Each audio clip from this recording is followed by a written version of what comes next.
Olá, gente boa, estamos aqui para mais uma edição do nosso podcast Gota de Sabedoria, e esse podcast surgiu com o propósito de trazer ao seu coração, trazer para os corações dos nossos telespectadores, aqueles que nos assistem, você que faz parte do nosso canal, orientações da Palavra de Deus de maneira prática através da vida daqueles que nós convidamos, que vem aqui conversar conosco e passar as experiências de vida cristã, de vivência da palavra de Deus. Isto é sabedoria, é gotas de sabedoria para o seu coração, porque nós entendemos que viver com sabedoria é viver melhor, Com viver com sabedoria nós encontramos paz nas lutas da vida, nós vamos saber enfrentar as dificuldades com paciência, com perseverança, a gente vai caminhar com fé, com esperança. É isso que os nossos convidados trazem aqui e compartilham conosco, E nós cremos que a verdadeira sabedoria está em aprender a palavra de Deus, em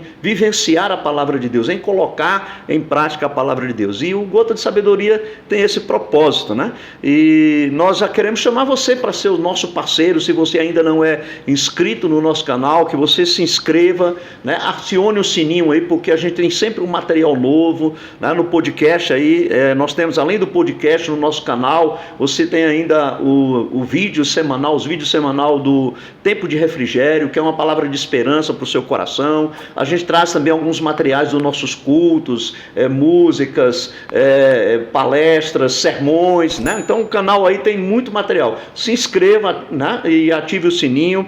Compartilhe, seja nosso parceiro compartilhando, e não esqueça de curtir, especialmente o nosso episódio de hoje, que está fantástico. O nosso episódio de hoje, a gente vai conversar sobre missões transculturais. Nós estamos aqui hoje com um casal de missionários que Deus tem chamado para esta obra transcultural, e está conosco aqui nesta oportunidade o Giovanni e a Sara, E é uma alegria muito grande, Giovanna e Sara, contar com vocês aqui nesta noite. Sejam bem-vindos no Gotas de Sabedoria, Muito obrigado, é muito bom estar com vocês aqui, fazer parte desse podcast, falar de um tópico que a gente ama muito, que é missões, e fazer parte também de missões transculturais é algo que a gente tem um calor sobre isso, A gente ama o que a gente faz e a gente gosta muito. Boa noite, pastor, boa noite quem está nos assistindo, é um prazer estar aqui, agradeço pelo convite. E nós estamos empolgados para compartilhar aquilo que Deus tem feito na nossa vida através dos nossos anos de missões. Maravilha, que bom. Então, o prazer é nosso, viu, Sara e Giovanni? Eu creio que esse podcast vai ser muito importante para aqueles que estão nos assistindo, especialmente aqueles que têm um chamado missionário para a obra transcultural. A experiência de vocês com certeza vai falar aos corações de muitos nesta oportunidade. Então, a gente aqui sempre tem assim compartilhar, uma conversa sobre quem são vocês, quem é Giovanni, quem é Sara. Conta um pouquinho aí sobre cada um, a origem de vocês, de onde vocês são, Compartilhe conosco aí, compartilhe com os nossos que estão assistindo o nosso podcast nessa oportunidade. Então, meu nome é Giovanni, eu nasci em Itu, interior de São Paulo. Na terra das coisas grandes. Tudo é grande, semáforo é grande, o pneu é grande, é muito engraçado. Você está no meio da rua, do nada se depara com alguma coisa grande, até lápis no meio da praça tem gigante. É verdade, eu já fui lá, eu estudei em São Paulo e ia muito em Itu, lá tinha um convento dos carmelitas, a gente ia lá. E eu nasci em uma família cristã, eles frequentavam a igreja presbiteriana, e quando eu tinha em torno de 6 anos de idade, os meus pais entenderam que eles, o chamado missionário deles, Então, desde os meus 6 anos, meus pais tomaram essa decisão de ir fazer missões, fazer a ETED. Como é que é o nome do seu pai, Giovanni? Meu pai é Fábio.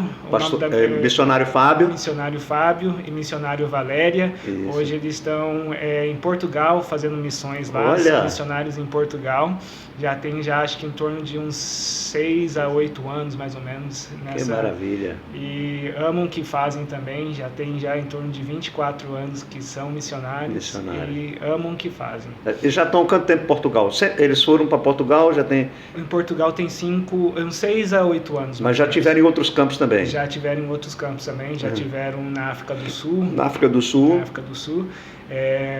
Holanda, Portugal e mais alguns países aí. Sua irmã também é missionária, você falou, né? A minha irmã é missionária, já teve um tempo também no campo missionário. Hoje ela trabalha numa fazenda com o marido dela, que é holandês, mora na Holanda. Fez missões na Holanda também, foi para fora do país também, África do Sul e outros países também, levando o evangelho como missionária. E hoje está com a sua família morando na Holanda. Oh, que maravilha! Bom, eu nasci num lar cristão também. Os meus pais, eles eram da Igreja Batista e eu cresci na Igreja Batista. Depois, eu sempre tive, né, um amor especial por missões. Sempre fui envolvida com atividades desde criança, com atividades missionárias. E quando eu fiz 24 anos, depois da minha faculdade, eu quis ter uma experiência missionária. Então eu fui para Jocum e eu ia fazer a escola ETED, que é a Escola de Treinamento e Discipulado, que é a primeira escola que a pessoa faz quando vai para Jocum. E eu fui fazer a minha ETED e o meu plano era ficar os 6 meses da ETED e depois voltar para casa e seguir a vida, né? Mas o chamado foi mais forte, eu já tinha isso muito forte no meu coração. E então eu fui para fazer a minha ETED em 2016 e eu tô com a Jocum até hoje, já vai fazer 8 anos, tem 8 anos, vai fazer 9.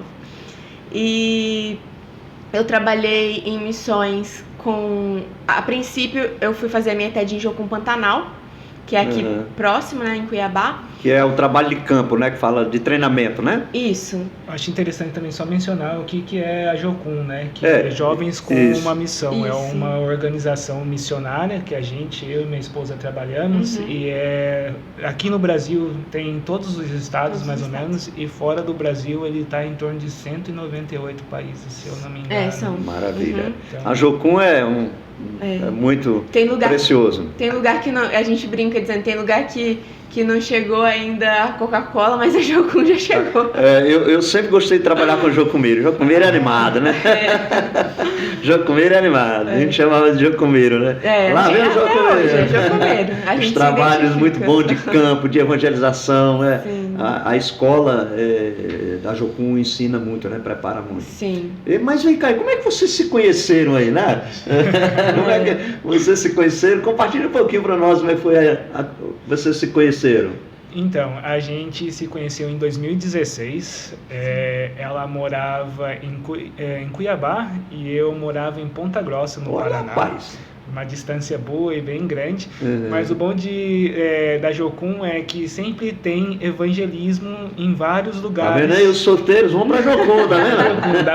Dá futuro, dá casamento aí.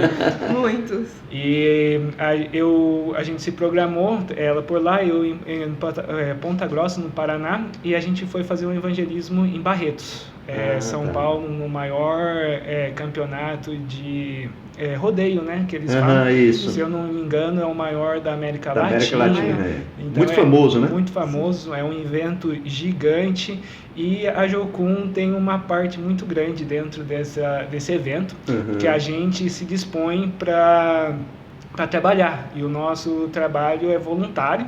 A gente não recebe para trabalhar lá, mas eles sabem o que a gente faz. Qual é o propósito, né? Qual é o propósito? Que é semear a boa semente. Que exatamente, que enquanto tem uma turma trabalhando para a festa, tem uma outra turma fazendo evangelismo.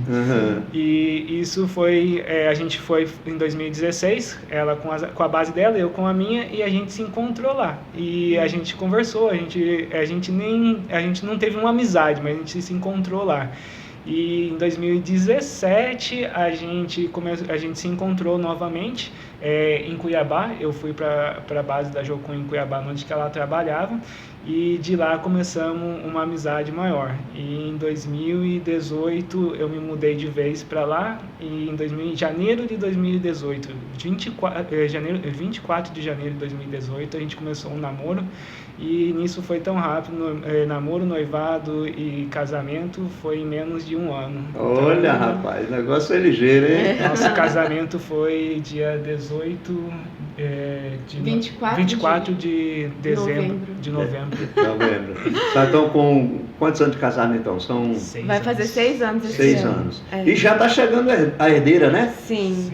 É bem interessante essa história, porque a gente já tem um tempo de casado e a gente sempre sonhou ter filhos, né? Uhum. E pela ciência nós não poderíamos ter filhos. Olha aí. Uhum. Nós passamos por vários médicos, fomos diagnosticados como não tinha jeito. Eu lembro que até hoje a última médica que eu passei, ela falou assim, olha, não tem jeito, é só por um milagre de vocês poderem ter filhos de forma natural. E aí eu me lembro que foi quase que instantânea a resposta saiu da minha boca. E eu falei, ainda bem que eu creio num Deus que faz milagres. Aleluia. E aí agora, 2 anos depois desse diagnóstico, a gente está esperando a Giovana, que vai nascer no mês que vem. Pra glória de Deus. Não há impossível para Deus, né? Para Deus não há impossível. É impossível. Que maravilha. Glória a Deus. Que bom. Que belo testemunho, tá vendo aí, gente? Ó, Deus é maravilhoso. Nosso Deus, não há impossível para ele. Então vocês trabalharam, seu pai é missionário, né? Está trabalhando em Portugal, né? Portugal, isso. Como eu mencionei, desde os meus 6 anos meus pais começaram em missão e desde lá então eu comecei a trabalhar, estar junto com eles em missões. E quando eu tinha 13 anos de idade, eles entenderam que era pra gente, como família, a gente, foi muito engraçado que foi uma decisão como família, a gente orou, meus pais falaram assim, a gente vai orar que a gente está entendendo de Deus que a gente tem que sair e fazer missões transcultural, né? E foi onde que a gente começou a orar e entender de Deus o que Ele queria pra gente como família, e foi quando a gente descobriu que Deus estava querendo nos enviar para ir fazer missões na África do Sul. Seu pai também fez Jocum, não? Fez Jocum quando eu tinha legal. 6 anos de idade. 6 anos de idade eles foram para o campo missionário. E isso foi em 2000, 2001. Vocês foram... o seu pai foi enviado pela própria Jocum ou alguma igreja? Assim... foi pela uma igreja no interior de São Paulo, Porto Feliz, onde que a gente morava. E a igreja deu apoio pra gente de início e foi a igreja presbiteriana independente? Também. Uma igreja presbiteriana independente, né? Exatamente. Isso, maravilha. Então, em 2013, a gente decidiu estar indo para a África do Sul, e como família.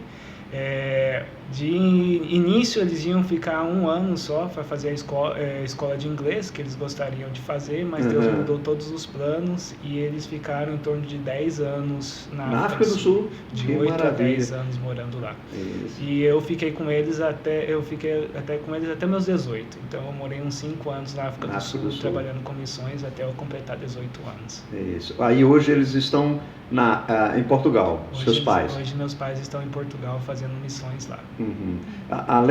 Além da África do Sul e Portugal que eles estão atualmente, eles passaram por outro campo missionário, não?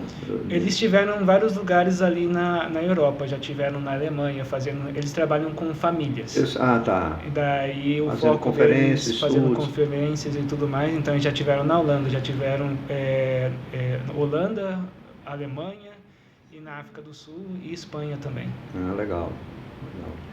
Como é que foi essa questão de vocês, da família aí, um dos grandes problemas de missões transculturais é a própria língua, né?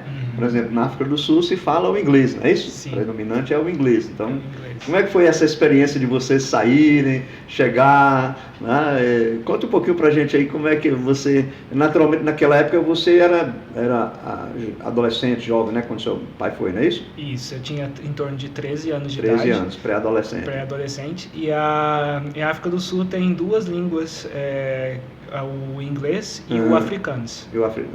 E vários dialetos, né? E vários dialetos, exatamente. São muitos, eu não tenho certeza de quantos são, mas são vários dialetos. Então, tipo assim, era engraçado. Você ia na escola, tipo assim, nos intervalos tinha várias pessoas ao seu redor falando várias línguas. Era uma Babel, né? Mas como você falou, né, pra mim era tipo assim, uma aventura, né? Tipo assim, nossa, eu tô indo pra outro país e tudo mais. E foi uma experiência muito boa, né? E é uma experiência que eu nunca esqueci na minha vida, né? Esse tempo atrás me falaram, tipo assim, se fosse reviver um momento na sua vida, qual seria, né? Eu voltaria de novo para minha adolescência, onde foi esse tempo na África do Sul, né? Mas esse negócio de língua foi bem complicado no início para mim. Minha irmã e meu pai fizeram uma escola de inglês no Brasil antes de estar indo.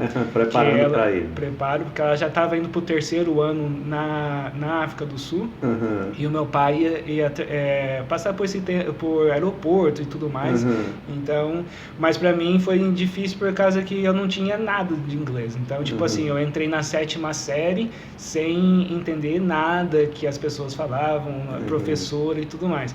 Então foram em torno de 6 meses mais ou menos entrando dentro da sala de aula sem entender nada que as pessoas falavam.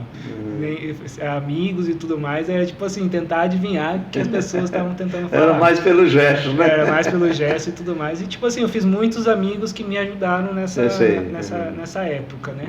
Mas foi isso, 6 meses, depois de 6 meses eu comecei a falar, comecei a entender muito e comecei a falar. No final do ano já estava falando. A idade ajudou bastante, né? Muito. 6 meses você já está fluentemente quando você está com 13 anos de idade. É muito legal.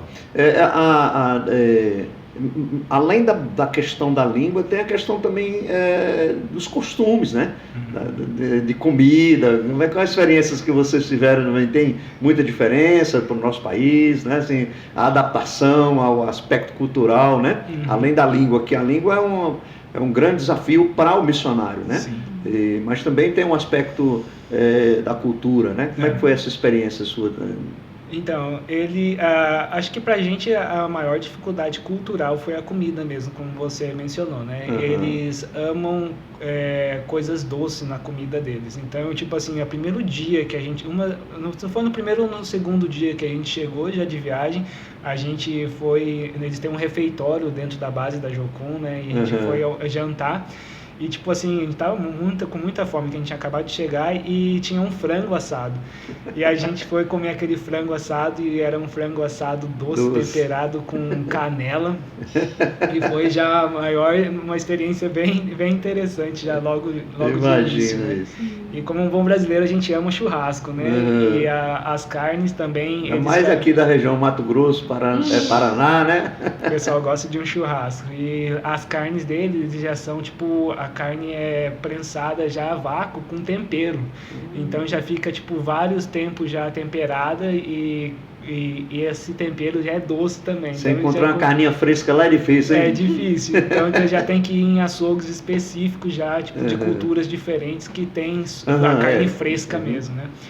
Mas realmente a comida é algo que tipo normalmente mais pega a gente no campo missionário, né? Mas essa questão é interessante. O fato de você ter ido com seus pais na adolescência e ter tido essa experiência, ele preparou para posteriormente, né, que você trabalhou já sem sua família, você teve um período trabalhando como missionário, não é isso? Isso, exatamente. Quando eu completei 18 anos, eu decidi que eu gostaria de dar continuidade no campo missionário.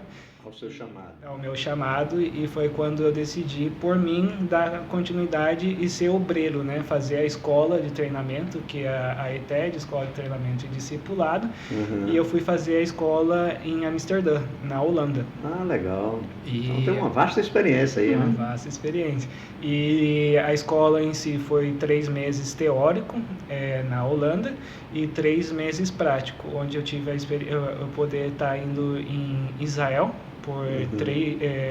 por 10 semanas. Não, desculpa, 2 semanas. E foi bem na Páscoa, então foi um tempo muito interessante, por causa que a gente ficou num local que a mulher, ela tinha já, tipo, o conhecimento da Bíblia no local de Israel. Então, a gente fez todo o processo que Jesus fez até Você ir até o sepulcro e tudo mais. Então, tipo assim, foi um tempo muito interessante de poder estar no monte ali e ela contar a história do que estava acontecendo ali e estar no local onde Jesus onde o fato passando. se deu, né? E foi um tempo muito legal. E logo depois de 2 semanas lá, a gente foi para 10 semanas. Mas aí vocês lá só estavam num treinamento, vocês estavam fazendo... A gente só estava num treinamento.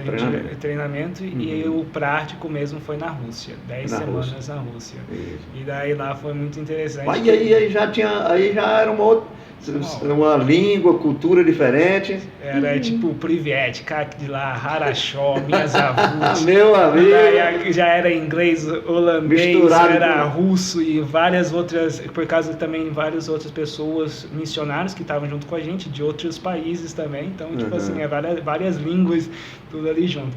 Mas na Rússia foi uma experiência, tipo assim, muito interessante, fora do normal pra mim, porque, tipo assim, a gente não podia falar do evangelho explícito ali, tipo, trazer uma palavra para as pessoas e tudo mais, por causa que lá eles realmente levam na reta que, tipo, você não pode. É fechado, né? Fechado. É um sistema fechado para o evangelho. Para o evangelho. Há restrições. Várias. E a gente encontrou uma forma muito interessante que era com jovens. A gente ia em praças e tudo mais e começava a cantar músicas em inglês.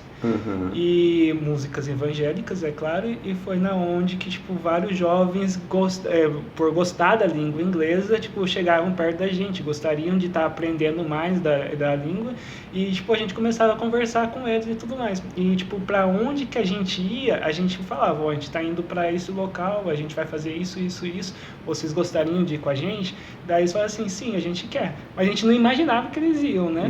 No outro dia, quando a gente estava no local que a gente marcou com eles, a maioria do pessoal estavam lá com a gente. E foi onde que a gente foi criando um vínculo, uma amizade com esses jovens russos, e a gente começou a conseguir falar do evangelho para eles. Legal. Dos países que você teve a oportunidade de trabalhar ou de conhecer, mesmo que não... Qual foi o país mais difícil que você viu assim, para o evangelho? Mais fechado foi a Rússia? Ou teve a Rússia foi bem complicado, mas eu acho que daqui a pouco a Sara também vai mencionar sobre isso, foi a Turquia. A gente teve realmente lá por 2 meses, e lá realmente é mais fechado ainda, e você corre risco de ser preso e tudo mais, então é um local mais difícil de você falar do evangelho, né? E Sarinha, como é que você foi lá para missões, Sara? Compartilha conosco aí, como é que foi seu chamado?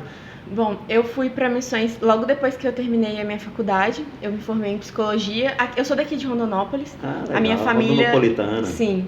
A minha família é do Rio, mas os meus pais vieram para cá, então eu nasci aqui, eu e meu irmão, cresci aqui e eu fiz a faculdade aqui. Fiz faculdade de psicologia e logo no final da minha faculdade eu estava me preparando para, embora eu já tivesse sentia, né, que tinha um chamado, um carinho especial por missões.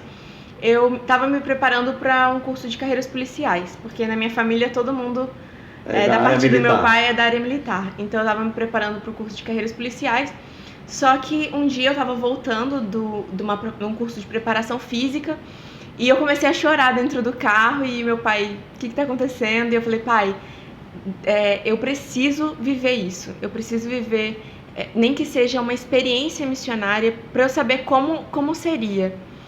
E mal sabia eu que era a porta que Deus estava abrindo para que eu pudesse entrar de fato em missões. Então eu fui fazer a minha ETED, né, que é a escola que o Giovanni falou, a escola preparatória, e eu fui fazer na base de Jocum, Cuiabá, que até então era a única base que eu conhecia de Jocum no Brasil. Eu não conhecia muito bem o que era Jocum, eu só queria ter uma experiência com missões. Eu já havia tido algumas experiências missionárias dentro da igreja, né, com a minha igreja, mas eu queria uma experiência daquela tempo integral. E aí eu fui fazer a minha ETED em Jocum Pantanal, e lá o prático foi na Grécia. A gente foi bem na época que tava, não sei se vocês lembram da Primavera Árabe, que foi ali por 2015, 2016, quando começou aquele grande movimento de muçulmanos para a Europa, né? E aí a minha equipe foi direcionada para a Grécia para trabalhar dentro de um campo de refugiados. Então, eu trabalhei em 2 campos de refugiados, um que chamava Lighthouse, que era na beira da praia, onde chegavam os botes. a gente recebia os refugiados e encaminhava para os outros campos. E eu trabalhei também num campo chamado Moria, que era uma antiga prisão, que é o maior campo de refugiados que tinha na Grécia. Eu acredito que até hoje é o maior campo de refugiados que eles têm na Grécia. E aí eu trabalhei lá por 2 meses. Eu trabalhava junto com um braço da Jocum, porque lá também era, embora fosse Europa, também é bem restrito para o evangelho. Eu não, tipo, na Grécia mesmo, eles são mais ortodoxos, então tem algumas regras com relação ao cristianismo, né? E como a gente estava ali na fronteira já com a Turquia também, tinha essas questões de restrição. Então eu trabalhei dentro desse campo de refugiado e nós não entrávamos lá com o nome de Jocum, nós entrávamos com o nome de Relief, que era uma organização de socorro humanitário, né? Ah, tá. Então nós trabalhamos em parceria com a Save the Children, que é também uma de socorro humanitário. Lá dentro tinha a ONU, tinha os Médicos Sem Fronteiras. Então era um campo de refugiados fechado, mas que nós conseguimos entrar lá para trabalhar dessa forma, dessa né? forma. Como voluntários numa área focada para a área social, né? De medicina, né? Enfermeiros, profissionais nessa área. Isso, no nosso caso, como o Relief, a gente fazia a parte mais administrativa. Então a gente recebia as pessoas, alojava eles. Eu sei, mas a Jocum também tem missionários nessa área, como médicos, como enfermeiros, né? Com certeza, temos. A Jocum trabalha assim também, Sim, né? Eu mesma já fiz em algumas situações de crise humanitária, eu fui como psicóloga, fui como missionária e psicóloga. Isso, mas eu que é uma das maneiras até de entrar, porque às vezes tem restrição de ser um missionário, né? Aí a pessoa vai como um psicólogo, né? Vai como um enfermeiro, como um médico, né? Na base que a gente trabalha hoje também, tem enfermeiros, tem pessoas de diversas áreas,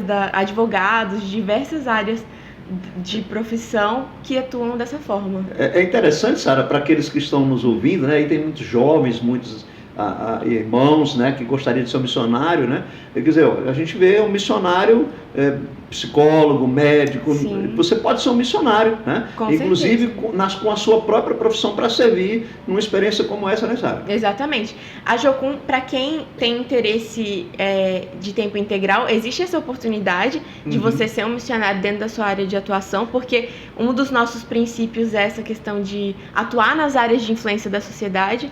Mas também, para quem tem interesse de curto prazo, nós temos vários programas de férias que a pessoa pode ir, por exemplo, agora mesmo a base que a gente faz parte, nós somos parte da base de Maringá, que é no Paraná. Mas aqui tem base de Jocum no Pantanal, em Chapada, em vários lugares. Agora mesmo a gente está com, lá a base de Maringá, está com uma escola de missões de férias, que eles estão convocando as pessoas para irem receber o treinamento por 1 semana, e daí eles estão indo com esses grupos para o Rio Grande do Sul.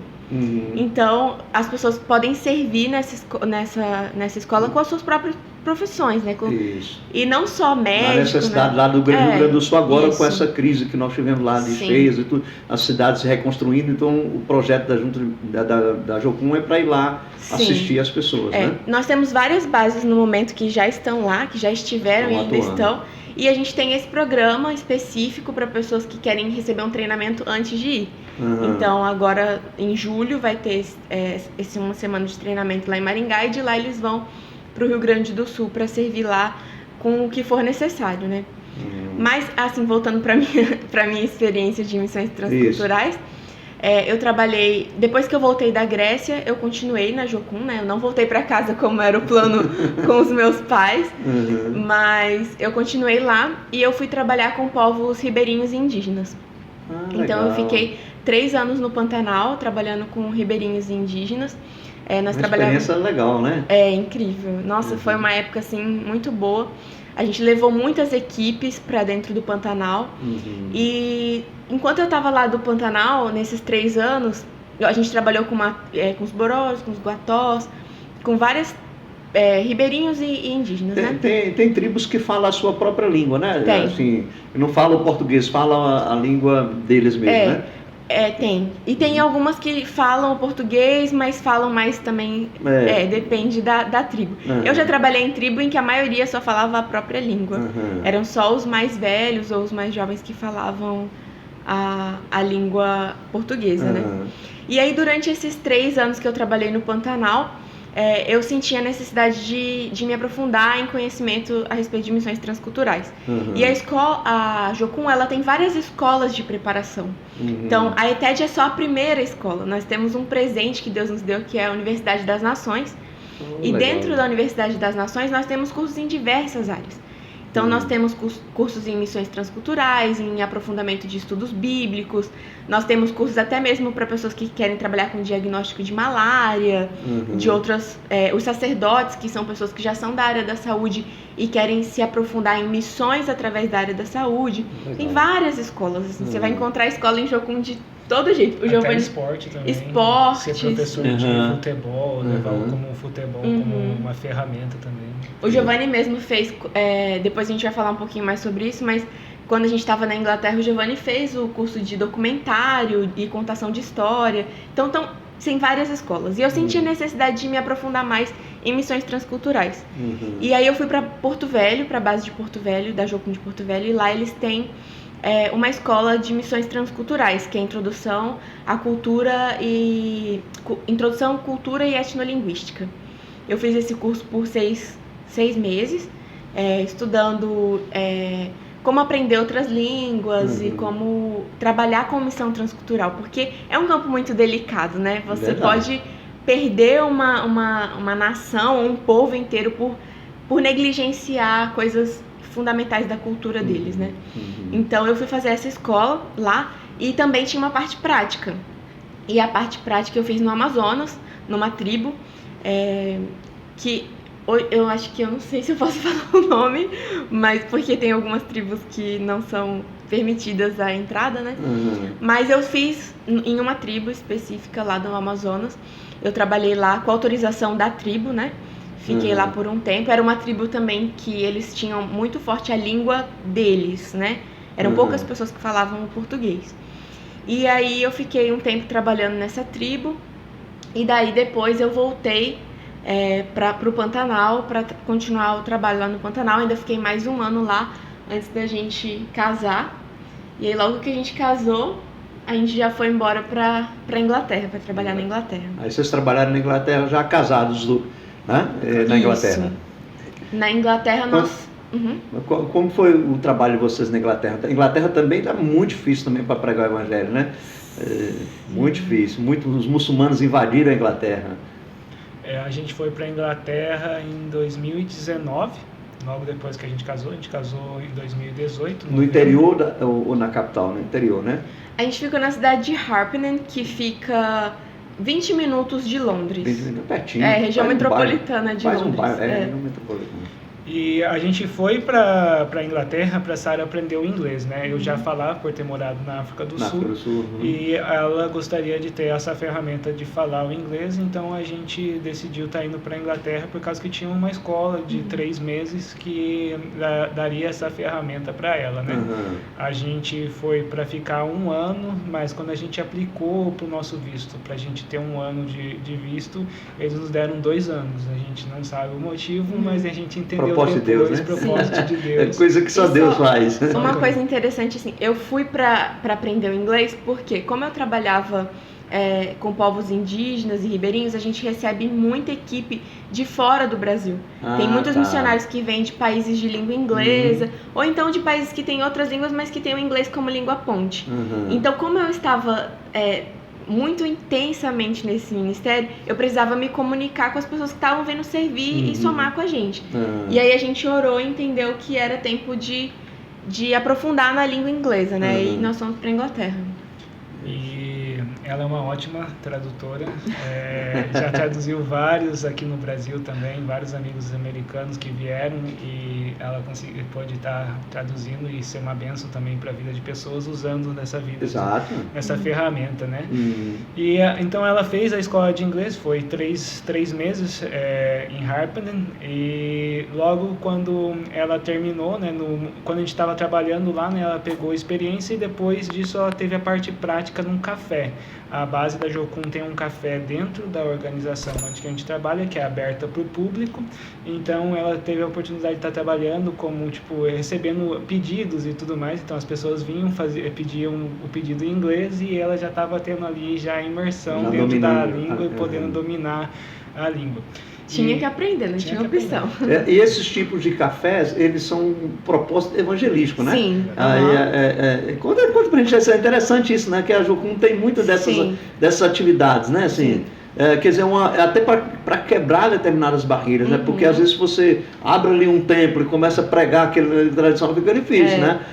A Inglaterra, especialmente, eles têm muito essa cultura dos cafés e dos pubs. Então, eles não têm muito essa coisa de chamar um pra ir na casa do outro. Isso não é muito comum nem entre amigos, né? Assim, acontece, mas não é a forma mais comum de se reunir. Geralmente as pessoas se reúnem nos pubs e nos cafés. E a Jocum viu isso como uma estratégia de alcançar pessoas.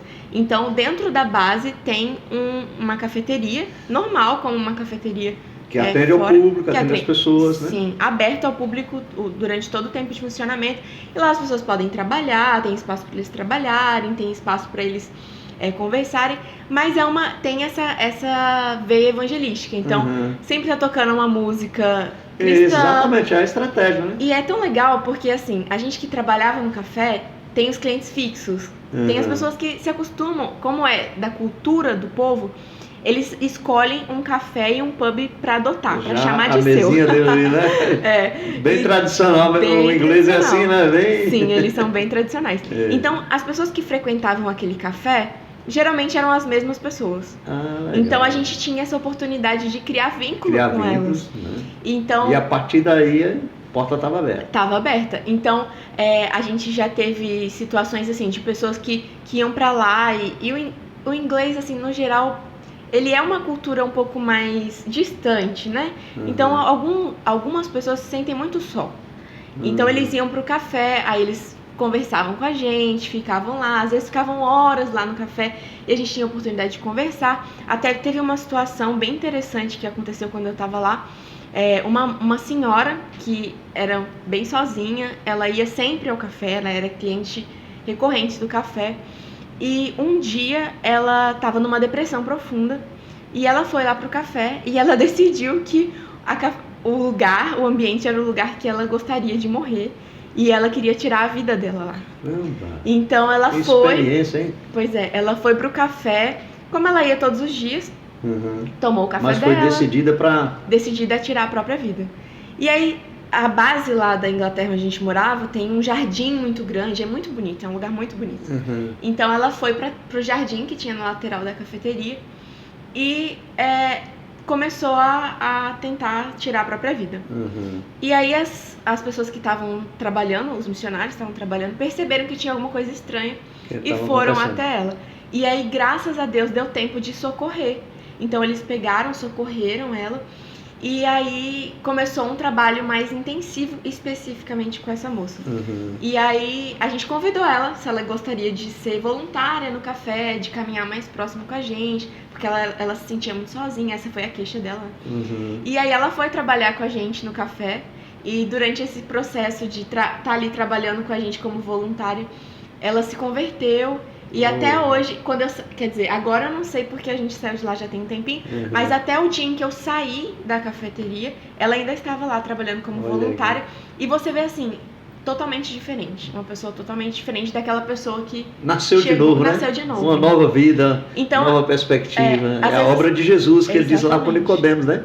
Às vezes a pessoa pensa, nossa, mas será que uma estratégia como essa funciona, tipo uma café... Funciona. E uma alma vale mais do que tudo nesse mundo, né? Então é uma estratégia muito legal e a Jocum tem adotado isso em vários lugares e tem sido muito efetivo, sabe? Muito efetivo mesmo. Que maravilha, né? Vocês hoje estão aqui no Brasil, mas têm um propósito de retomar a caminhada. Como vocês estão trabalhando agora nesse momento? Vocês estão aqui na Igreja Presbiteriana Independente, né? Vocês estão lá com o pastor Daniel, né? O pastor Daniel aí, de vez em quando, está nos assistindo também, né? Nosso então, tá aí, vocês estão com o Daniel, mas vocês estão já trabalhando, com a perspectiva de vocês. Então, é claro, vai chegar a bebê agora, né? Também tem todo esse processo, né? Como é que vocês estão pensando aí a retomada no trabalho missionário? Logo depois que a gente voltou da Inglaterra, a gente entendeu de Deus para estar indo para Maringá, né? Então foi onde a gente teve de 2020 até 2022, mais ou menos, a gente estava servindo a base de Maringá.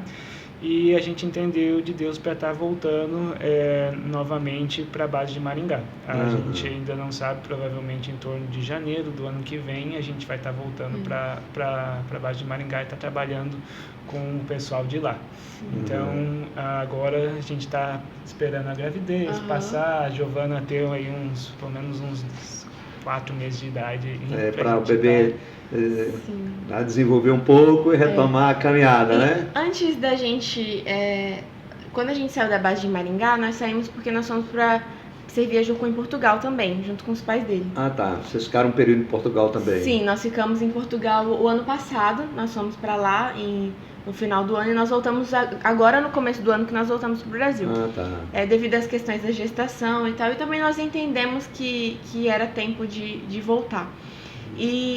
Só que assim, o nosso plano agora, por enquanto, é continuar trabalhando com missão transcultural, mas aqui mesmo no Brasil, por enquanto. Porque a gente pensa em missão transcultural, geralmente a gente pensa em outros países, né? Sim. Mas nós temos muitos povos dentro do Brasil, muitas tribos dentro do Brasil.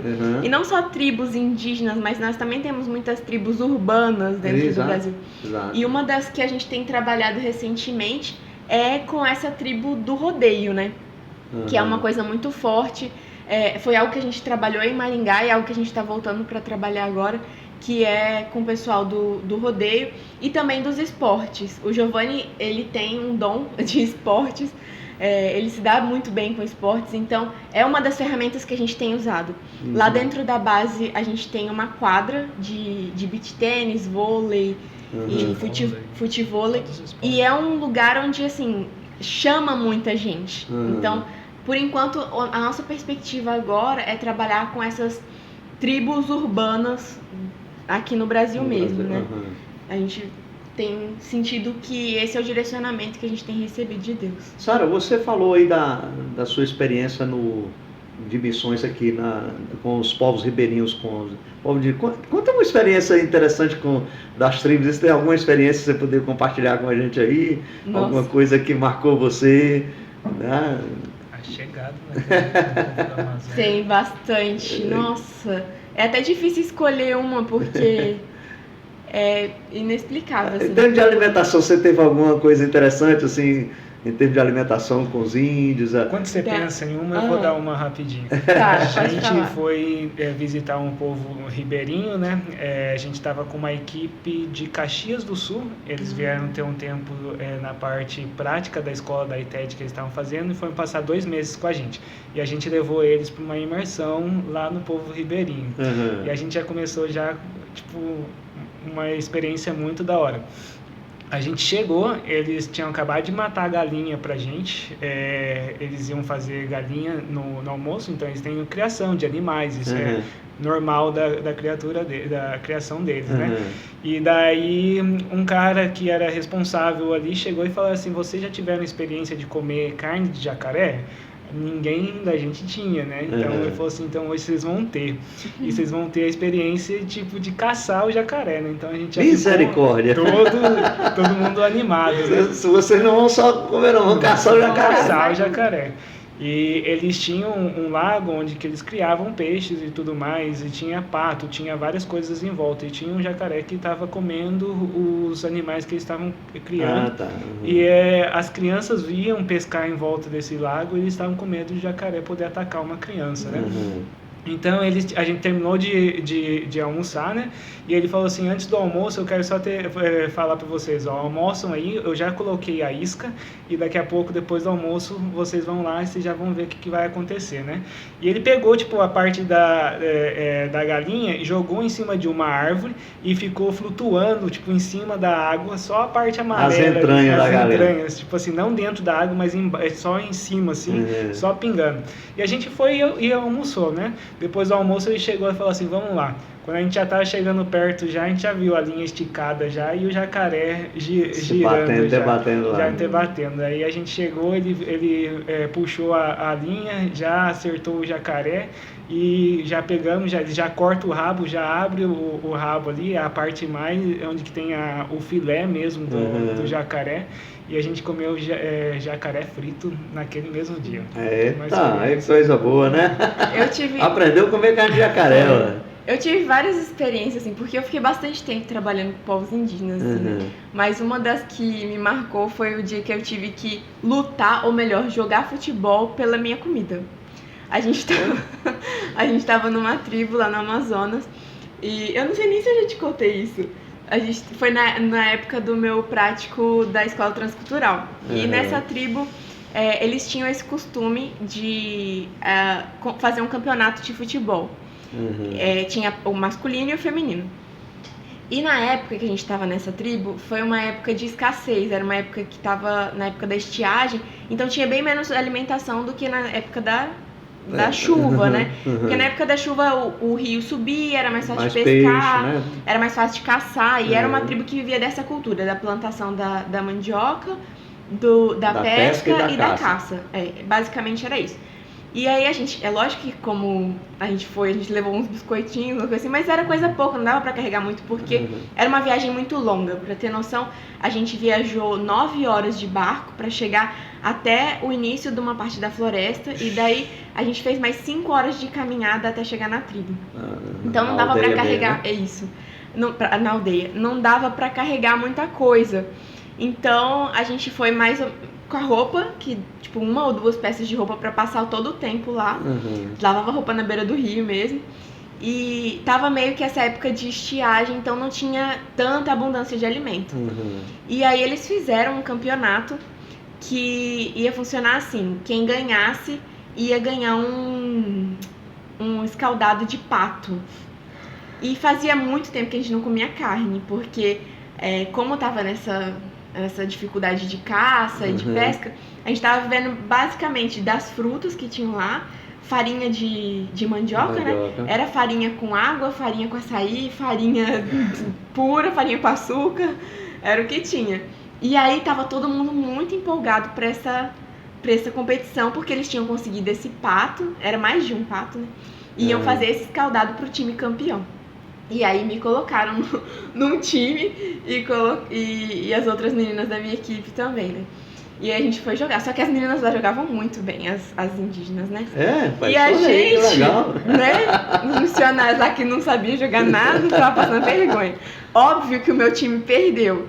Mas era uma tribo tão hospitaleira, era um pessoal tão querido assim, que eles ficaram com dó da gente. E aí eles levaram, no final da noite, eles levaram um prato para cada uma de nós, honrando, assim, porque a gente entrou na cultura mesmo, a gente queria participar da forma deles. Então, eles levaram o prato e a gente pôde comer com eles, e foi assim, acho que foi o prato mais gostoso que eu já comi na minha vida, porque já fazia 14 dias que a gente não comia nada de carne. Então foi muito legal, foi uma experiência muito legal. Sara, você falou algo muito interessante aí, que com relação à missão transcultural é fundamental. O missionário, ele precisa entender, abraçar a cultura do povo. Exatamente. Onde ele está indo, né? Exatamente. Porque se o missionário chegar lá e quiser impor a cultura dele, vai ter problema, né? Fecha todas as portas, né? Exatamente. Eu conheço pessoas que infelizmente falam, tipo, tribos mesmo. Eu já estive numa comunidade ribeirinha que eles falaram assim, a gente não quer receber porque as pessoas que vinham aqui, eles só falavam, eu quero saudade do nosso hambúrguer, saudade da nossa carne. E eles se sentiram, tipo, eles estão com tanta saudade deles, eles não conseguem ver o que tem de bom na nossa cultura.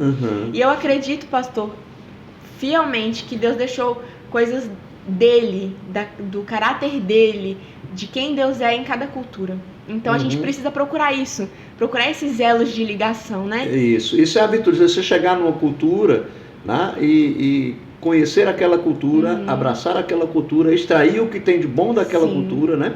Né? E existem valores e princípios bons em toda cultura, né? Toda cultura... Em relação de alimentação, vestir, né? Tudo isso, né? Sim. E Deus deixou esses ganchos pra gente. Quando você é missionário transcultural, você precisa procurar esses ganchos, esses elos de ligação e ir atrás deles. Porque Deus deixou coisas muito específicas em cada cultura que refletem quem Ele é. Exato. A gente já trabalhou com tribos que tinham características muito... por exemplo, teve um missionário que foi meu professor na escola transcultural e ele conta que tinha uma tribo que eles tinham... para eles, o bom era o errado. Por exemplo, enganar as pessoas era visto como algo bom. Então, quando eles chegaram lá e contaram a história de Jesus, eles viram que eles acharam que Judas era o bonzinho, porque Judas foi quem traiu, e trair era legal porque ele era esperto. Era a cultura deles, né? Mas aí ele teve essa pegada de ver que dentro da cultura também existia... Tem até um livro que ele escreveu, que é o Totem da Paz.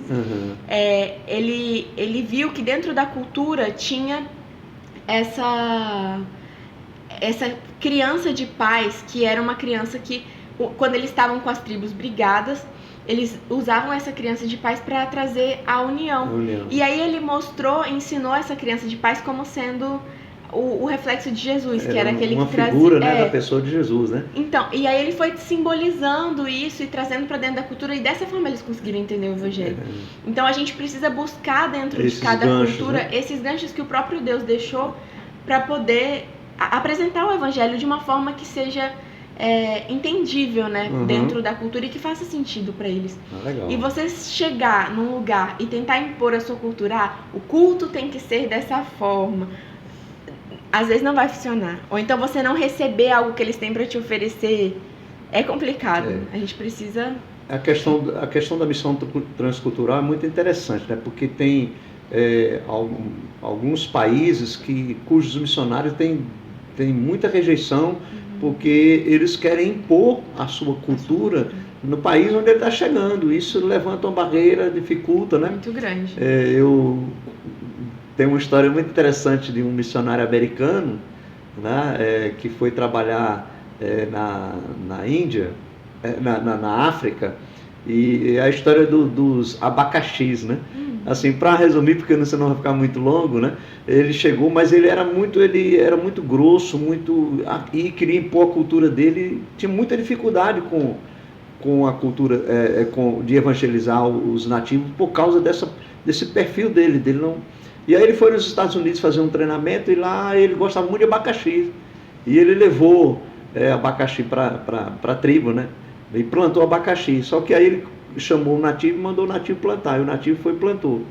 Aí quando os abacaxi levam um tempo, né, quase 3 anos para produzir, quando os abacaxi estavam produzindo, o nativo, quando ele viu o abacaxi que estava lá, o nativo pegava. Ele ficou bravo, ele chamou o nativo. Ele disse, aqui na lei da tribo mãos que planta, boca que come, né? Então quem plantou fui eu. Mas eu lhe paguei e tal. Eu sei que ele brigava o tempo todo. Aí uma vez ele voltou e ele teve uma ministração nesse sentido, mostrando como precisa, né? E falou assim, olha, você precisa entregar, né, essas questões para Deus e tal, os seus problemas. E aí ele aprendeu a entregar os abacaxis. Aí ele voltou, mudou totalmente o comportamento dele, né? Mudou totalmente, assim, passou a amar os nativos, compreender, trabalhar, né? E aí ele mandou plantar os abacaxi de novo. Quando os abacaxi estavam, ele não colheu, ele nem brigou com os nativos. Aí os nativos foram lá, cortaram o abacaxi e levaram para eles. Assim, enquanto ele estava resistindo, estava mantendo aquela postura, ele não teve a oportunidade de evangelizar, né? Assim, de trabalhar com os nativos. Quando ele mudou a postura, de compreender a cultura deles, de entender, né? De amar aquele povo, Aí ele teve sucesso no trabalho missionário, né? É muito interessante essa questão, né? Essa experiência. É igual o trabalho que a gente faz em Barretos, né? É complicado se eu chegar lá, é uma tribo, é uma tribo urbana, eles têm toda uma cultura e tem todo um jeito de se vestir, de falar, e eu preciso, eu não vou forçar para fazer parte daquilo, mas eu preciso tentar entrar naquilo o máximo que eu posso, porque isso é o que Jesus ensinou a gente a fazer, né? Ele veio e se fez como nós, né? Então, quando a gente vai para Barretos, é muito legal, porque a gente tem a oportunidade de vestir, de colocar as roupas, o chapéu, o cinto, fivela. Eu gosto. Tá naquela cultura, né? Tá na cultura. Eu gosto de estudar, por exemplo, toda vez que eu vou para Barretos, eu estudo o que tá acontecendo no mundo country, o que tá acontecendo nas competições de rodeio, de 3 tambores. Eu quero saber o que aquelas meninas estão vivendo, para quando eu chegar lá, porque o nosso trabalho em Barretos, criar o link, né? A gente tem essa oportunidade, a gente tem uma abertura muito grande lá, que Deus deu assim. O nosso líder, o Thiago, ele tá trabalhando com Barretos há 24 anos. Mas a festa, tem o trabalho na festa de Barretos há muitos anos. Então, quando eu chego lá, a gente tem a oportunidade de orar nos fundos de brete com os competidores. Eu tenho oportunidade de ir pra Ípica, conversar com as meninas, orar com as meninas. Eles dão essa abertura pra gente orar com elas antes de começar as competições. Então, eu preciso saber o que aquela menina tá sentindo antes de entrar numa prova dos 3 tambores. Eles precisam saber o que o peão tá sentindo antes de subir naqueles 8 minutos em cima de um touro, né? 8 segundos. Porque aquilo ali é a vida deles. E custa muito para eles. Então a gente precisa entrar naquilo o máximo possível. Então eu procuro pesquisar sobre isso e eu oro, peço a Deus para me ajudar a achar conexões. E assim, a gente teve experiências incríveis lá já dentro de Barretos, tanto com as meninas competidoras quanto com os peões. A gente tem também a Tia Gi, que é uma dentista missionária lá da base, que ela tem um trailer de odontologia. E ela leva, às vezes, o trailer para Barretos, e ela já teve a oportunidade de, por exemplo, consertar dente de peão que o boi pisou na boca. Então, assim, são links que Deus vai abrindo, coisas que Deus vai abrindo, que dá a oportunidade da gente entrar na cultura e alcançar a pessoa dentro da cultura dela, né? Porque eu não posso chegar lá e querer impor, tipo, não, o meu jeito é o certo. Não, eles têm como também, né? Qual uma palavra vocês dão para as igrejas locais em relação a missões transculturais, ao missionário? Né? Porque a gente tem muita gente que está nos assistindo aí nesse momento, né? E até pastores.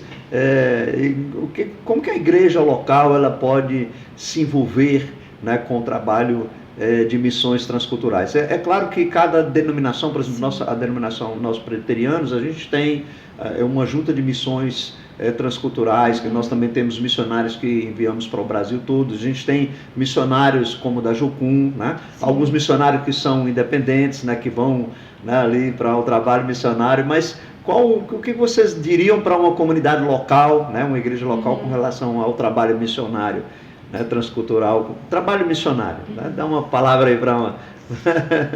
Eu acho muito interessante, tipo assim, é claro que tem 1001 formas de como a igreja pode fazer parte, né? Mas, tipo assim, umas que realmente eu posso dizer que eu fiz parte e realmente os jovens e pessoas que fazem parte amaram, né? A gente tem várias escolas dentro da Jocum, tipo, missionárias. Então, tipo, escola de férias ou mesmo até Barretos, jovens, adolescentes de qualquer igreja podem participar, né?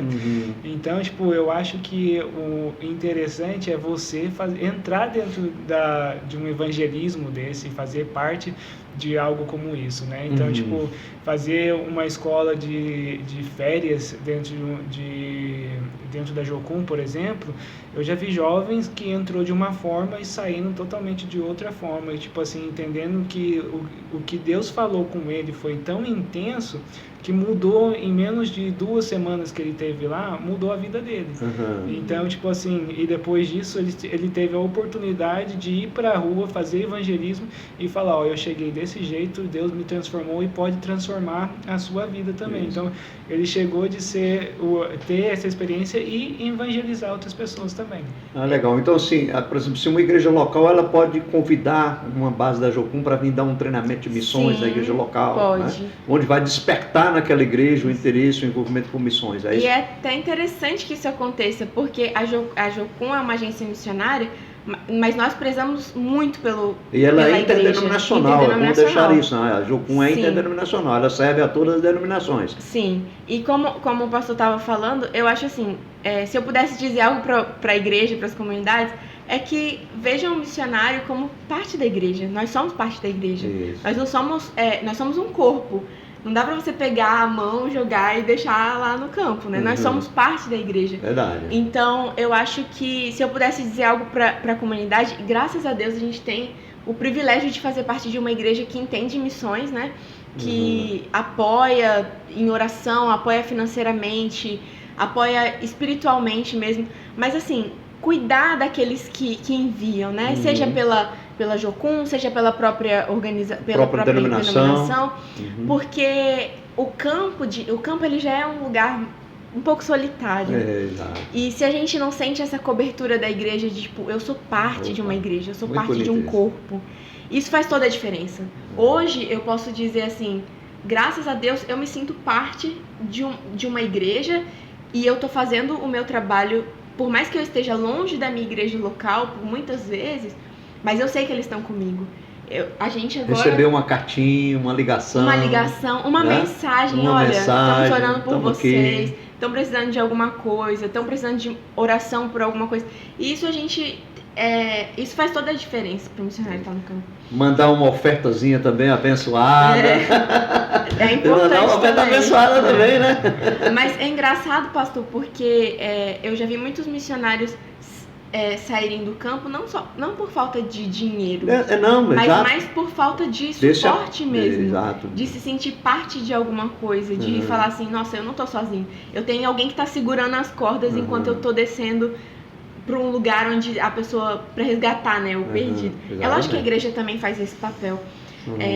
E eu acho que isso faz toda a diferença, né? Quando a igreja entende missões como parte da sua responsabilidade também, né?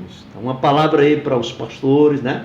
Para os irmãos dessa igreja que estão nos ouvindo, esse apoio ao missionário, tanto o missionário transcultural quanto o missionário que, aqui no Brasil, trabalhando com tribos, né? Trabalhando com povos, né? Aqui a gente tem muitos missionários que estão trabalhando, por exemplo, com muçulmanos aqui dentro do Brasil. Exatamente. Né? Trabalhando como o trabalho de vocês lá em Barreto, né? Com aquela experiência que é tremenda. Então, assim, tem muitos missionários com os ribeirinhos, com os povos, né? Assim, tem muito trabalho. Então, é muito bom, né? Você que está aí nos assistindo, não deixe de dar o seu like, se você está gostando aí dessa experiência aí, dê o seu like, compartilhe, né?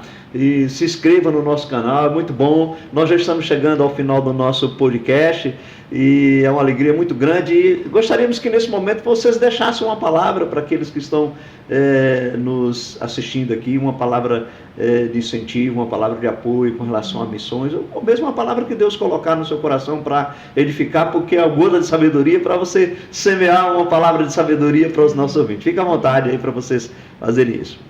Eu gosto bastante do versículo que está em Romanos 12:2, que diz: não sede conformado com as coisas desse mundo, mas sede transformado com o renovo da mente, para que possa experimentar a boa, agradável e a bondade de Deus, né?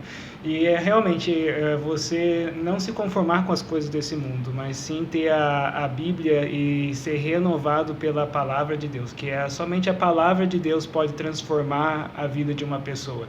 Somente a palavra de Deus pode trazer vida e renovo para alguém que está do seu lado. E missões, sim, é transcultural, faz parte ir para fora, mas também missões é para aquele que está próximo de você, que nunca ouviu a palavra, nunca teve essa oportunidade de ter a palavra de Deus como um refúgio muitas das vezes. e você pode ser essa pessoa que pode evangelizar e trazer um renovo, simplesmente falando para pessoas sobre Jesus, uma pessoa do seu trabalho, uma pessoa da sua universidade. Então, é isso, é saber que você pode fazer missões aonde você está, no local onde você está. Não sei fazer missões, não sei como fazer. O primeiro passo é encontre uma pessoa que você acha que precisa de Jesus, precisa ser transformado, e essa pessoa ao seu redor, pode ser na sua escola, no trabalho, e fale de Jesus para ela, que você está fazendo missão. Bom, eu acho que uma coisa que eu gosto de falar por onde eu passo é para as pessoas não esperarem ter tudo pronto, né? Às vezes a gente deixa de fazer missões, às vezes a gente deixa de falar de Jesus para as pessoas porque a gente está esperando uma ocasião perfeita, uma situação perfeita, ou ter recursos para isso.